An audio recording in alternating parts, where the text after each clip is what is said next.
Halo rekan saya, kembali lagi di Ngemil saya. Kali ini kita akan membahas tentang topik yang game changer di dunia kerja dan bisnis. Kita sudah mengetahui bahwa pentingnya human capital alias modal manusia seperti pengetahuan, keterampilan, dan pengalaman. Kita juga tahu pentingnya sosial capital. Tapi pernahkah kita berpikir atau bertanya gimana dengan siapa saya secara pribadi? Nah, kali ini pembahasan kita tentang modal psikologis positif, konsep revolusioner dari Fred Lutans dan kolega-koleganya, uh, yang bilang who you are is just as important as what you know and who you know. Dulu perusahaan berlomba-lomba mempertahankan patennya, teknologinya, dan aturan regulasi. Tapi sekarang inovasi semakin cepat, teknologi setiap hari berubah, dan pasar menjadi bebas. Makanya fokus orang ke hal yang tidak terlihat, yaitu modal manusia dan modal sosial. Tetapi Lutans dan kawan-kawan ini mengajak kita ke hal yang lebih personal, yaitu psikologis. Menurut Lutans, psychological capital ini bukan hanya tentang sehat secara mental, tetapi ini tentang 4 komponen utama, yaitu confidence, percaya diri, hope, harapan, resilience, dan optimisme atau pandangan positif. Jadi bukan lagi tentang apa yang kamu punya atau siapa yang kamu kenal, tetapi ini tentang siapakah kamu sebenarnya. Sekarang kita bahas 4 modal psikologis positif lebih mendalam. Yang pertama itu confidence, atau dalam istilah Bandura self-efficacy. Artinya keyakinan seseorang dapat menyelesaikan tugas-tugas tertentu. Ini bukan keyakinan kosong saja bahwa dia bisa mengerjakan, tetapi ini adalah hasil dari pengalaman yang pernah ia lalui bahwa ia pernah menyelesaikan tugas. Contohnya di dunia kerja, seorang manajer proyek yakin bahwa dia bisa menyelesaikan tugas atau deadline yang ketat karena di masa lalunya ia pernah melewatinya. Kemudian yang kedua, hope. Menurut Schneider, hope itu memiliki 2 komponen. Yang pertama adalah agensi, energi untuk mencapai tujuan itu, dan kedua, pathways, rencana untuk mencapai tujuan itu. Di tempat kerja bukan hanya tentang semoga sukses, tetapi tentang tujuan yang jelas, rencana cadangan, dan semangat untuk mencapai tujuan itu meskipun ada hambatan. Kemudian yang ketiga, optimisme. Optimisme bukan sekedar berpikir positif atau positive thinking. Seligman menjelaskannya lewat explanatory style, atau cara kita menjelaskan kejadian buruk atau baik. Optimisme melihat masalah sebagai hal yang sementara, bukan melihat masalah sebagai hal yang permanen dan menyalahkan diri sendiri.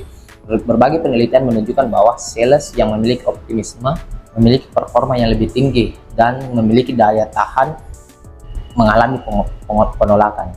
Yang keempat, resiliensi. Nah, resiliensi adalah kemampuan untuk bangkit kembali dari kegagalan, tekanan, atau bahkan perubahan besar yang positif. Dalam dunia yang sekarang yang serba cepat dan banyak tantangan, resiliensi ini bukan lagi pilihan, tetapi ini adalah kebutuhan. Orang yang resilience memiliki 3 ciri. Yang pertama adalah menerima kenyataan, kemudian yang kedua punya makna hidup yang jelas, kemudian yang ketiga mampu beradaptasi dengan kreatif. Studi menunjukkan bahwa keempat kapasitas ini berdampak nyata terhadap performa kerja, seperti produktivitas meningkat, pelayanan pelanggan lebih baik, dan tingkat retensi karyawan yang lebih baik. Berita paling bahagianya adalah keempat kapasitas ini bisa dikembangkan, berbeda dengan kepribadian yang relatif tetap. Lalu bagaimana cara mengembangkan keempat kapasitas ini? Pertama, confidence. Ini bisa dilakukan dengan latihan yang berulang, karena ini adalah hasil dari pengalaman yang berhasil. Kemudian bisa juga dengan mempelajari orang-orang yang sukses. Jadi kalau teman-teman memiliki panutan, bisa pelajari bagaimana cara ia menyelesaikan suatu tugas. Kemudian itu bisa dengan mendapatkan dukungan sosial yang tulus, dan juga kita harus mengontrol atau mengelola fisik dan mental kita. Kemudian yang kedua, hope. Cara melatihnya adalah dengan menentukan tujuan yang jelas dan menantang, kemudian breakdown menjadi langkah-langkah kecil untuk mencapai tujuan tersebut. Kemudian yang ketiga itu adalah menyiapkan strategi cadangan apabila strategi tidak berhasil, dan nikmati prosesnya, bukan fokus kepada hasilnya, tetapi prosesnya yang dinikmati, berjalan sedikit demi sedikit. Kemudian yang ketiga itu optimis. Caranya adalah mengidentifikasi keyakinan yang negatif. Kemudian yang kedua, menilai apakah keyakinan itu akurat. Nah, kemudian kalau ternyata keyakinan itu tidak akurat, maka ganti keyakinan itu dengan keyakinan yang lebih realistis dan konstruktif. Kemudian yang keempat itu resilience.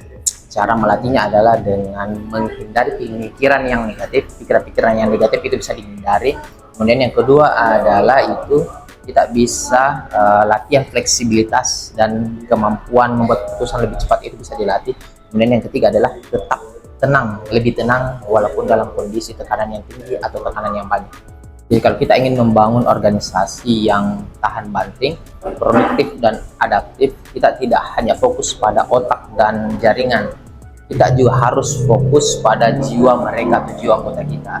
Nah, di era yang sekarang, who you are itu bisa menjadi senjata terbesar bagi kita. Jadi mulailah berinvestasi bukan hanya pada otak dan jaringan, tapi berinvestasilah juga terhadap kepercayaan diri, hope, optimis, dan resilience. Nah, semoga pembahasan di Ngemil kali ini bermanfaat, dan kalau bermanfaat boleh teman-teman share. Sampai jumpa di Ngemil selanjutnya. Dadah.